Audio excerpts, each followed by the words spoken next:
राजा विक्रमादित्य के शासनकाल में एक किला अपनी खूबसूरती के साथ साथ अपनी खौफनाक कहानियों के लिए भी मशहूर था। इस किले की सुरक्षा एक खतरनाक राक्षस करता था, जिसका सिर इंसान का, शरीर शेर का और पूंछ बिच्छू जैसी थी। लेकिन इसके अलावा किले के अंदर एक और राज था। एक बेहिसाब खजाना छुपा हुआ था, जिसके बारे में सिर्फ कुछ चुनिंदा लोग ही जानते थे। एक दिन राजा के जंगल में एक खुफिया समूह दाखिल हुआ। ये लोग आम नहीं थे, बल्कि खजाने के खतरनाक चोरों का समूह था। इनके सरदार काला नाग एक चालाक और निर्दयी चोर थे, जिन्होंने अपनी पूरी जिंदगी खजाने चुराने में बिता दी थी। काला नाग और उसकी गैंग को किले के खजाने के बारे में पता चला और उन्होंने इसे चुराने का प्लान बना लिया। काला नाग ने अपनी गैंग के सभी लोगों को इकट्ठा किया और बोला, भाइयों, आज रात हम किले का खजाना लूटेंगे, लेकिन हमें बहुत होशियार रहना होगा। वहां एक राक्षस है जो किसी को भी जिंदा नहीं छोड़ता। चोरों में से एक लंगड़ा रामलाल बोला, सरदार, अगर वह राक्षस सचमुच इतना खतरनाक है तो हम उसे कैसे हरा पाएंगे? काला नाग मुस्कुराया और बोला, तुम लोग अपनी चतुराई का इस्तेमाल करो और सही समय पर भागने की कला सीखो। अगर सब कुछ ठीक रहा तो हम खजाना ले लेंगे और राजा के साम्राज्य में हम सभी अमीर बन जाएंगे। इसी बीच राजकुमारी लीला को खजाने और राक्षस के बारे में जिज्ञासा हुई, इसलिए उसने अपने पिता से अनुमति लेकर जादूगर डंबलडोर के साथ किले की ओर रवाना होने का निर्णय लिया।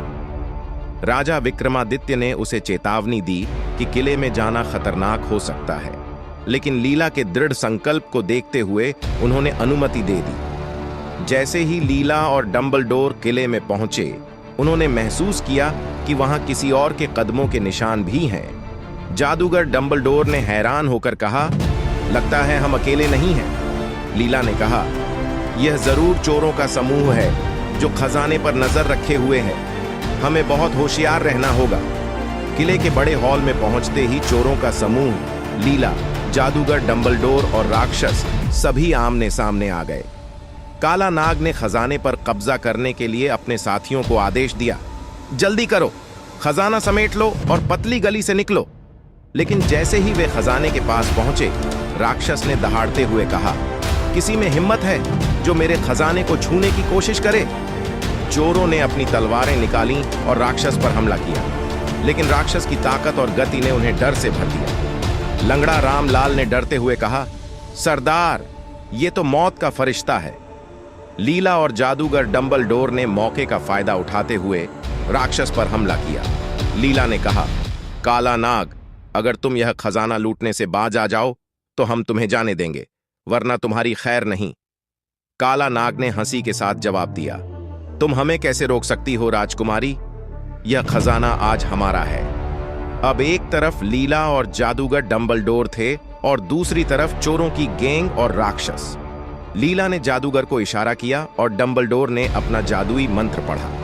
एक रोशनी का गोला राक्षस की आंखों पर पड़ा और उसे कुछ समय के लिए अंधा कर दिया। उसी समय लीला ने अपनी तलवार निकाली और राक्षस पर वार किया। काला नाग और उसकी गैंग लीला और डंबलडोर को देखकर घबराए, लेकिन काला नाग ने हार मानने से इनकार कर दिया और बोला, मैं तुम सबको खत्म करके ही यहां से जाऊंगा। लीला और राक्षस के बीच भयंकर युद्ध जारी रहा। आखिरकार जादूगर डंबलडोर ने अपने आखिरी मंत्र से राक्षस को जंजीरों में बांध दिया और लीला ने अपनी तलवार से उसे खत्म कर दिया। जैसे ही राक्षस समाप्त हुआ, किले में सभी ने राहत की सांस ली।